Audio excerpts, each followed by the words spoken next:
from sea to shining sea and everywhere in between. Wherever you are around the country. This is America's Outdoor Talk program, Outdoors This Week. Outdoors This Week. Get the kids, get the dog, get the cat, sit them all down next to the radio. We are going to be talking about the great outdoors today. And now, with America's latest news and talk on the great outdoors. This is a dangerous place, man. You've got 1,000-pound bears wanting something that you have. Here's your host, Alex Langer.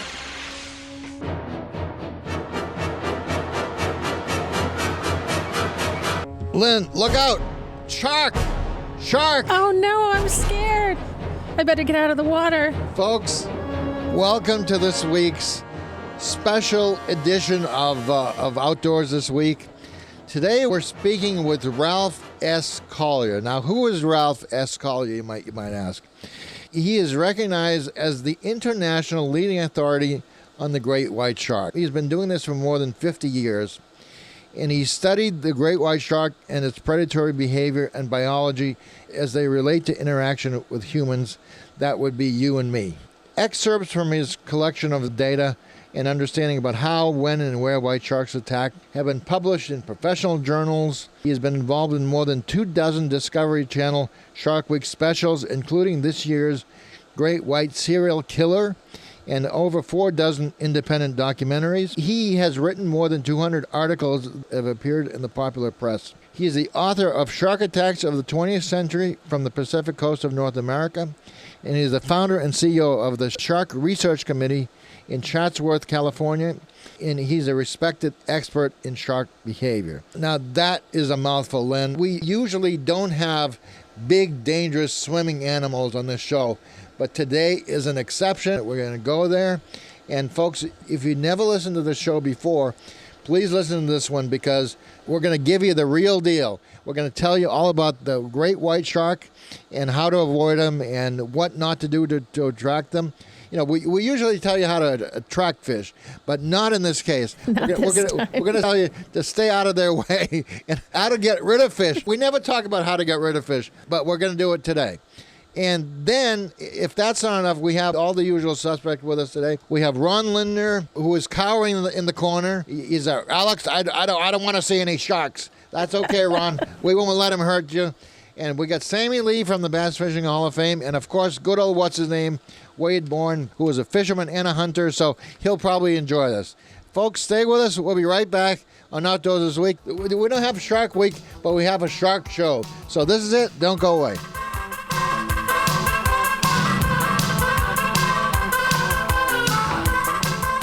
More of America's favorite outdoor talk program, Outdoors This Week, after these messages.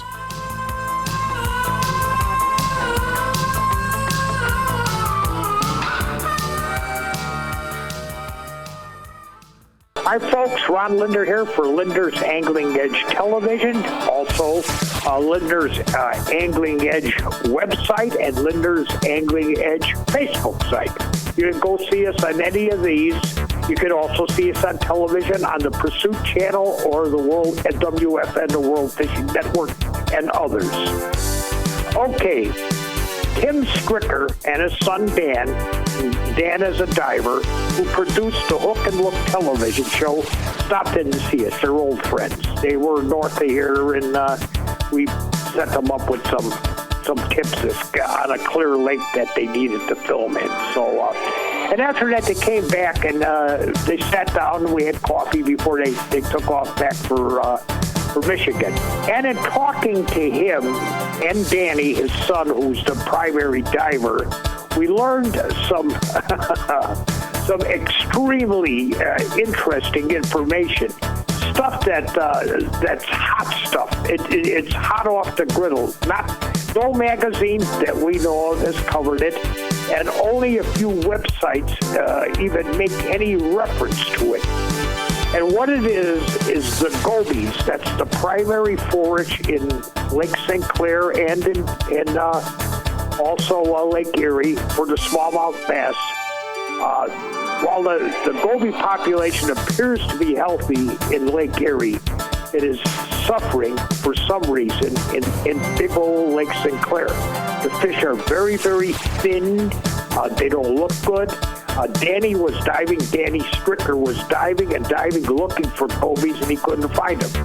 They just had 2 tournaments there. They had a Bassmaster and an FLW, 2 primary tournaments at that very site.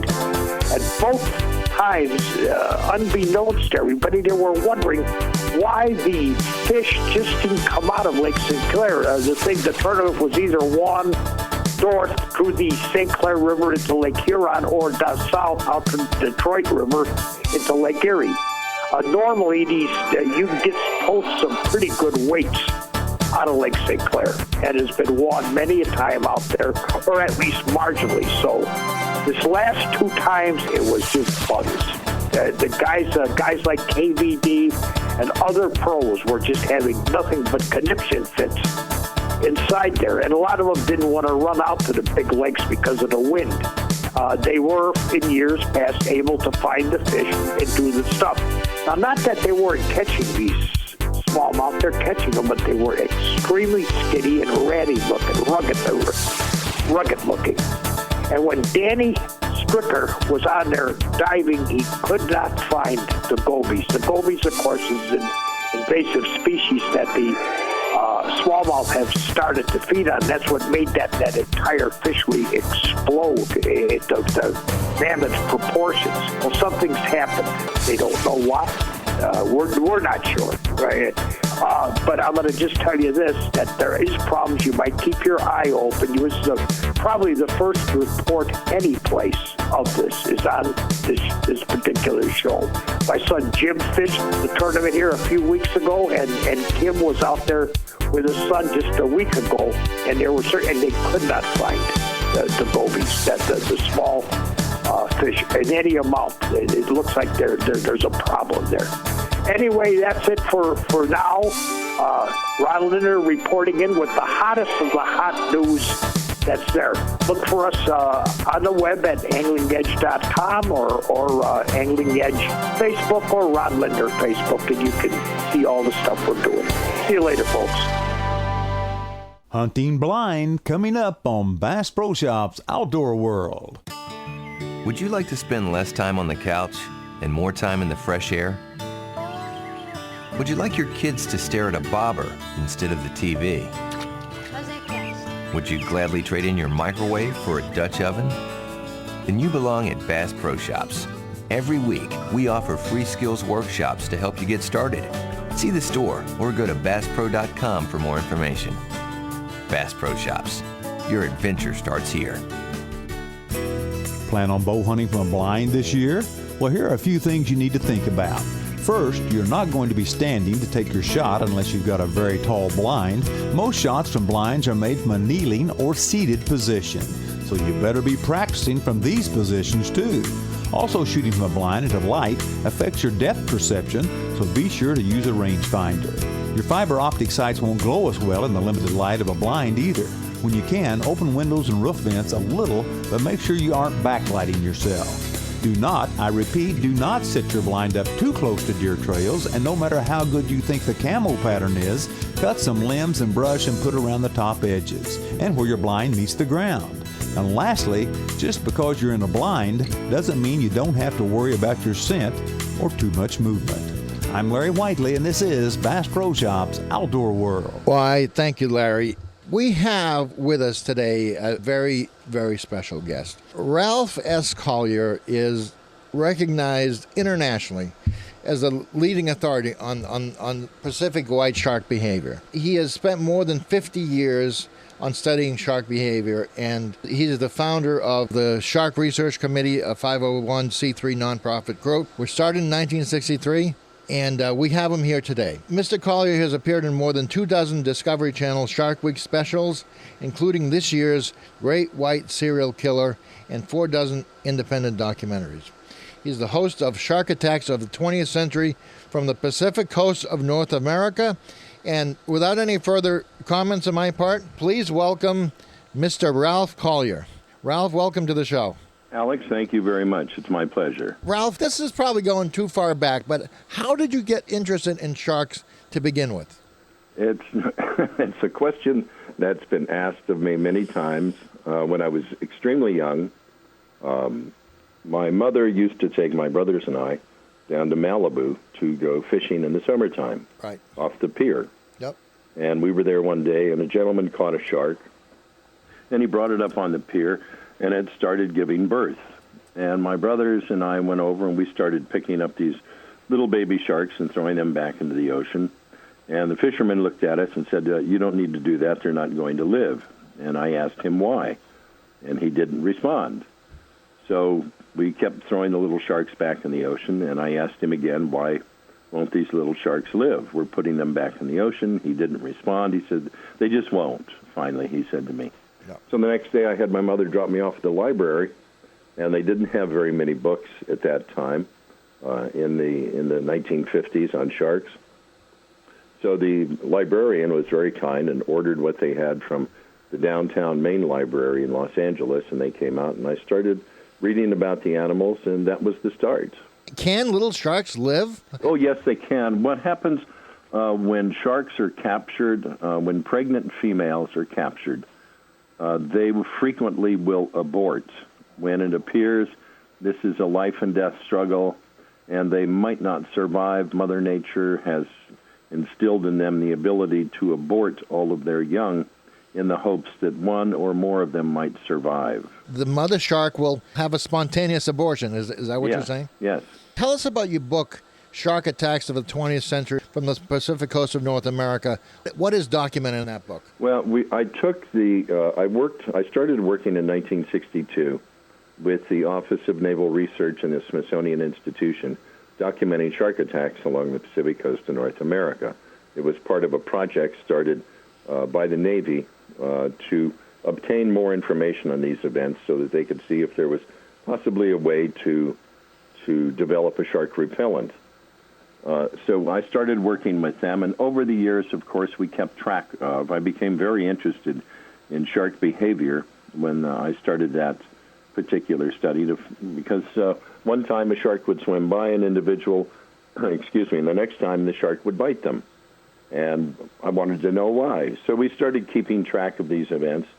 And at the end of it, my colleagues suggested to me in the early 90s that I write a book because I had obtained so much data on all of these events. So at about 1995, I started putting it together, and we took all of the incidents, the cases that we could authenticate from the 20th century, 1900 to 1999, 108 of them, and I put them in the book. And in the book, we have navigational chart maps that show the location of the attacks to give the individual an idea of the ocean topography and exactly where it took place.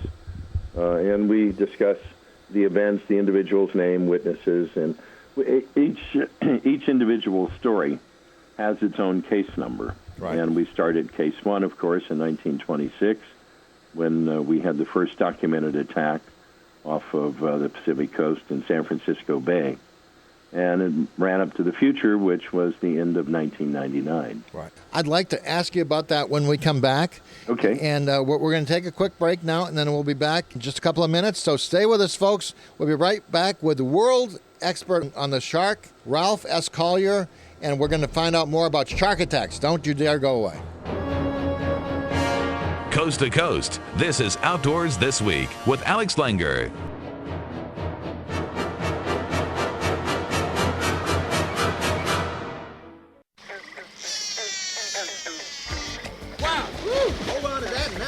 Since 1984. Tight Lines with Sammy Lee. Where do you go when you have a fishing problem? Well, if you're me, you go see Rick Clunn. Hello, this is Sammy Lee. Today I'll talk with this 4-time Bassmaster Classic winner about some fishing questions that I have.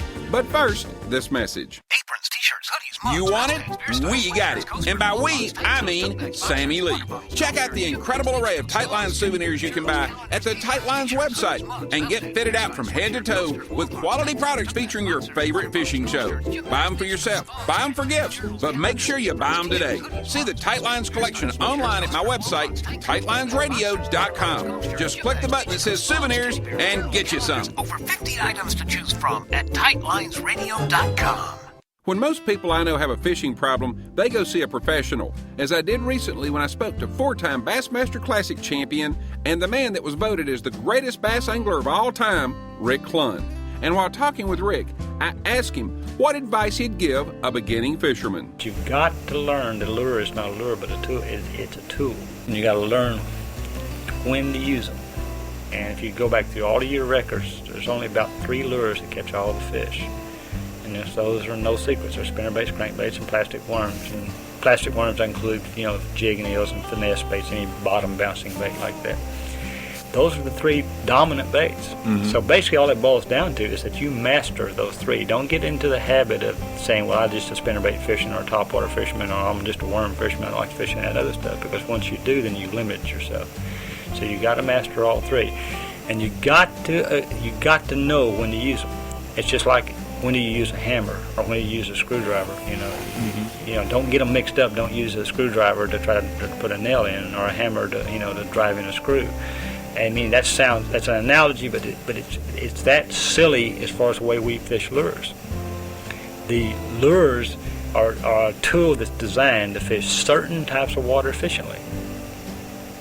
And you've got to learn what those types are, and that's how you choose a lure. You don't choose it because it's your favorite or because you think the fish are hitting this one. Mm-hmm. You choose it because it's going to work. That type of water is the most efficient of any bait you got. I'll be back with more Tight Lines, so stay tuned. Is this the biggest fishing breakthrough in decades? It's a revolutionary lure that is the most versatile plastic worm I've ever fished with. Ever see a plastic worm with a tail that spins 360 degrees like a spinner? How does it do that? Be amazed at rototail.com. That's rototail.com. This new plastic worm effortlessly goes through any weeds and thick cover. The unique action created by the spinning tail, along with the versatility that you can use this lure, it's amazing. It puts to shame ordinary plastic worms that either do nothing or just wag back and forth. The tail calls fish from long distances and telegraphs what it's doing back to your rod. The vibration that you feel on your rod tip is amazing. I never would have imagined in my wildest dreams that a soft plastic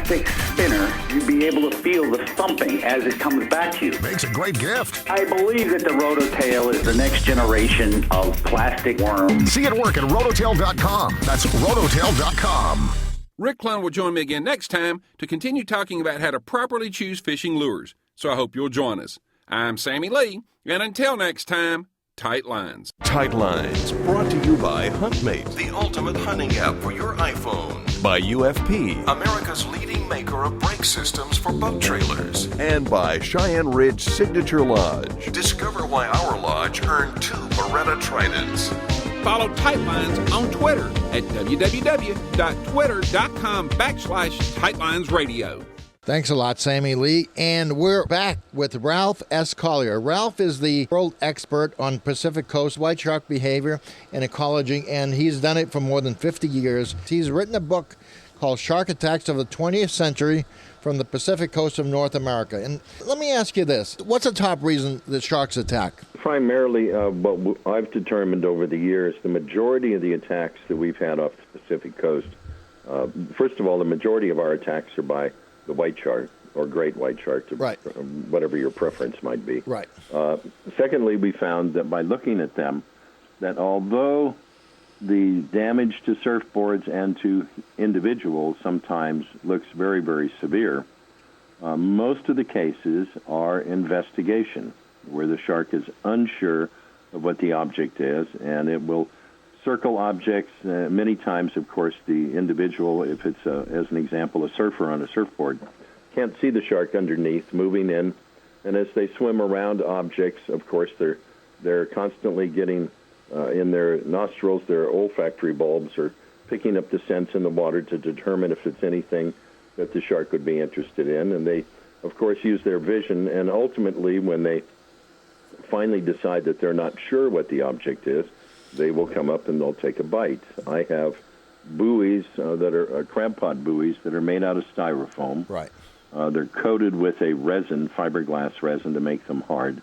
They float at the surface. They're yellow and blue. In fact, you can see a picture of one on my website, sharkresearchcommittee.com.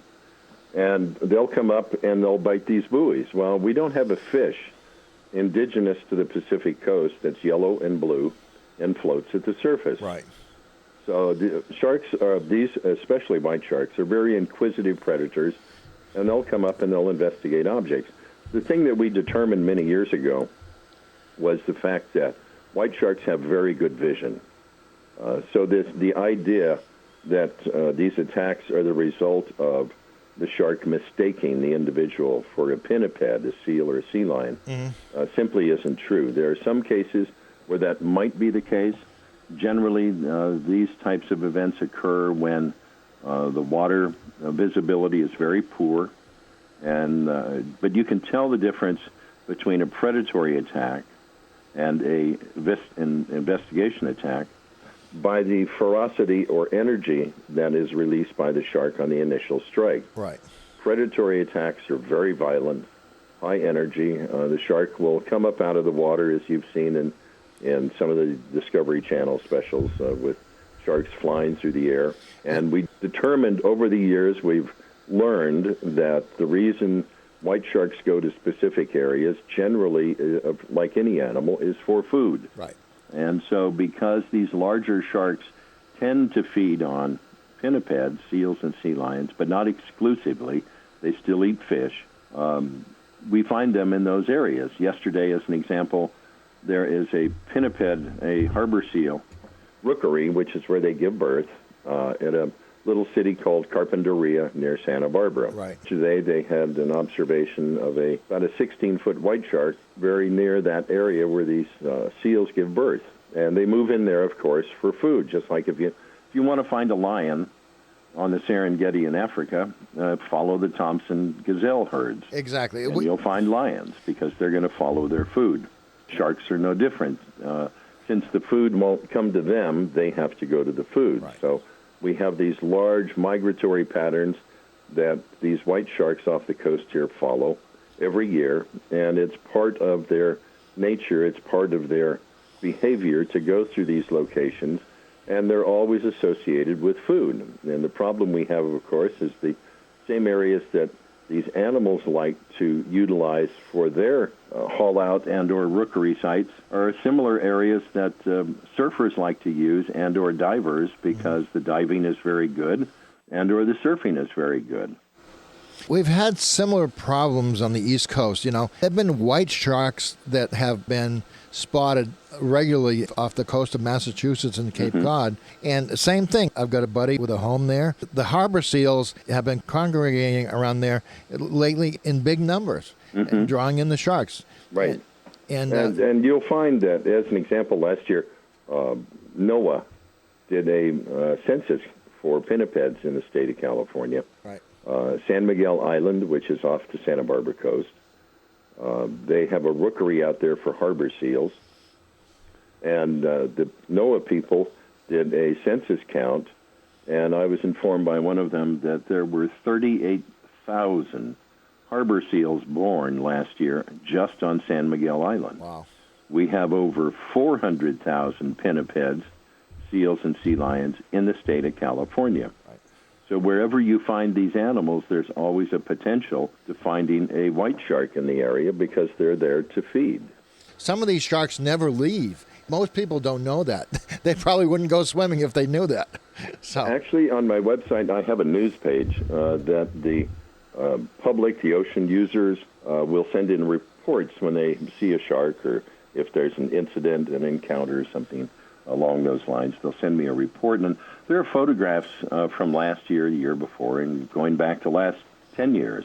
Photographs of surfers, as an example, on surfboards, pictures taken from a helicopter with a surfer lying on a surfboard, and right next to him is a 12 to 18-foot white shark. And the surfer is probably oblivious. Ralph, we got to take a break. We'll come back in just a couple of minutes with shark expert Ralph S. Collier. Don't you dare go away.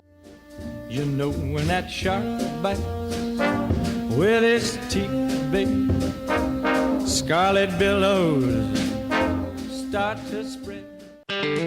Black bear populations are growing in much of the country, and these animals are spreading into territory where they haven't lived before, at least in modern times. This means there are a lot more bear-human encounters, and these are something humans shouldn't take lightly. Naturalist Wayne Fierce says black bears are unpredictable animals. They can be dangerous. I'm Wade Bourne, and this is Wired to Hunt Radio. In a minute, Wayne offers some good advice for people who will be in bear country this fall. More Wired to Hunt Radio coming up. Hey, waterfowl hunters, if you need a shotgun for the new season, check out Mossberg's pumps and autoloaders. They come in black synthetic and camo finishes. They shoot 3 and 3.5 inch shells. They offer great dependability and value. Mossberg is America's oldest family-owned and operated firearms manufacturer. Check out Mossberg shotguns online at mossberg.com. Also, be watching for the new series of Mossberg Duck Commander shotguns later this fall. Mossberg, built rugged, proudly American.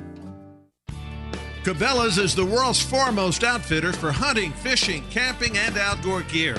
They offer more gear than anybody, best selection, prices, and quality, all backed by Cabela's legendary guarantee. Shopping with Cabela's has never been easier or more convenient. You can outfit all your needs through Cabela's catalogs, website, and their many stores. Check them out at Cabela's.com. Cabela's, the world's foremost outfitter. This is Wired to Hunt Radio. Just recently, I read about a man who was mauled by a black bear in Wisconsin. The man lost an eye. He was lucky he didn't lose his life. The bear was killed by local authorities. Wayne Fears is an outdoor writer and a naturalist who says you should never take black bears for granted. Usually when they see you, they'll turn and run. But Wayne adds that you just never quite know what they'll do, and this is why you should exercise caution when you encounter a bear in the woods. Black bears hurt and kill more people every year than grizzlies and polar bears put together, simply because black bear are closer to populated areas, for one thing. Another thing is people have seen Smokey the bear so much they think black bears are a big teddy bear, and I've seen people do some strange things with black bear that they wouldn't do with a grizzly or a polar bear.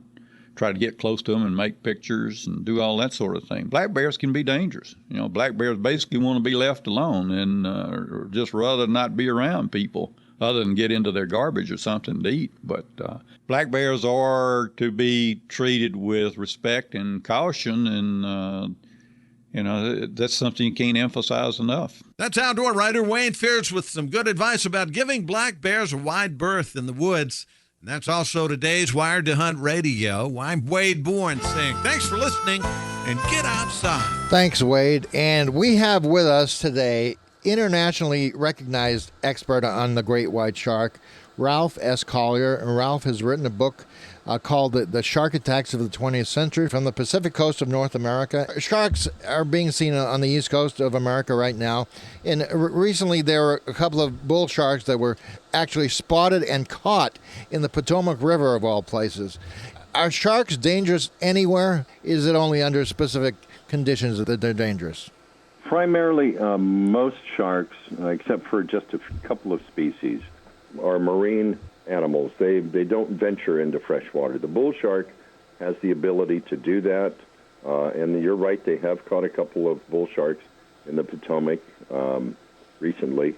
Also, most people aren't aware of the fact that last year a bull shark was caught in the Mississippi opposite St. Louis, about 1,200 miles from the Gulf of Mexico. I heard about that. What was the matter with that shark, Ralph? Nothing. Bull sharks frequently do that.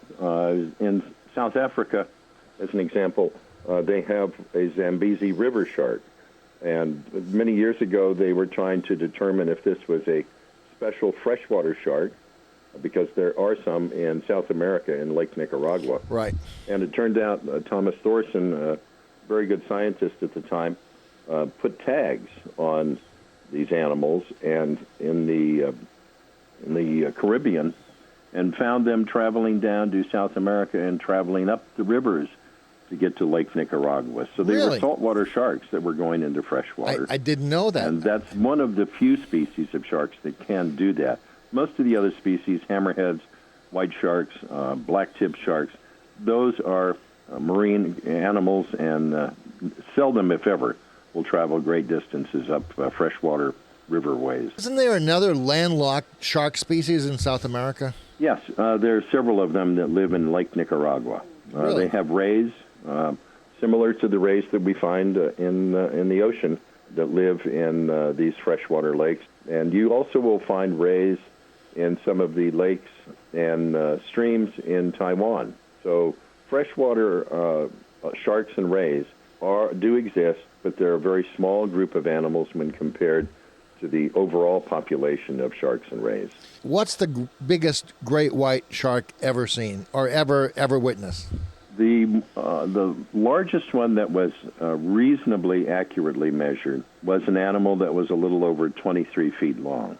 There was a report many years ago of a white shark that was 26 feet, but the measurements that were taken of the animal were somewhat questionable. So we do take as a fact this 23.5-foot specimen that was measured several years ago. So most of the animals that we have off the Pacific coast range in length, of course, from newborns. But about the biggest one we've ever seen off of the Pacific coast was an animal that a number of years ago was prevalent and frequently visited the Farallon Islands. And that animal was a little over 20 feet, but extremely girthy, very, very large. And she probably weighed about 5,000 pounds. Wow. Ralph, we're almost out of time. What are the ways that people can avoid being attacked by a shark? Well, the only way you can avoid having a confrontation with one of those animals is not to go in the ocean, but you can minimize your possibilities of having an encounter by things that you do. Number one, if you're swimming or diving, don't wear jewelry, anything that flashes. That can represent to a shark a fish moving through the water that's injured, and that will attract them. We know, as an example, white sharks have the ability to see color. They have the same ratio of rods and cones in the retina as humans, and so it's a good idea not to wear brightly colored, contrasting colored bathing suits or wetsuits. You don't want to swim, dive, or surf in locations that are utilized by pinnipeds. We have, as an example, in Central and Northern California and Oregon and Washington every year, as you know, we have anadromous fishes, salmon and steelhead, that spawn. Yep. Well, these fishes congregate at the confluence of these river and stream mouths, waiting for Mother Nature's signal to go up and spawn. So the seals come in to feed on them, the sharks come in to feed on the seals and the salmon, and then we drop people, humans, in the form of surfers and divers in those same areas. And I've always been astounded at the fact that we don't have more attacks on humans than we have off of this coast. Right. So white sharks are an intelligent animal. We've learned that over the years. We know that everything they do, there's a reason for it. There are no accidents with animals. They do what they do, and it's cognitive decisions that cause them to do those things. And the thing that you can do is minimize the possibility of these encounters. If a shark has been reported as seen in a certain area, it might be a good idea to avoid that area in case the animal has staked that territory out for feeding. Right. So, a heads up and watching the ocean, just as fishermen do when they go to lakes and streams and the ocean. Watch the ocean for clues as to what's taking place. If you see bait fish jumping up out of the water, they're usually trying to avoid a predator when they do that. So there could be something next to you or near you that might not be something that you want to confront. So we're out of time, unfortunately. You can pick up Ralph's book called Shark Attacks of the 20th Century from the Pacific Coast of North America. Ralph, thank you for being with us. And folks, thanks for being with us. We'll be with you next time on Outdoors This Week. Bye-bye.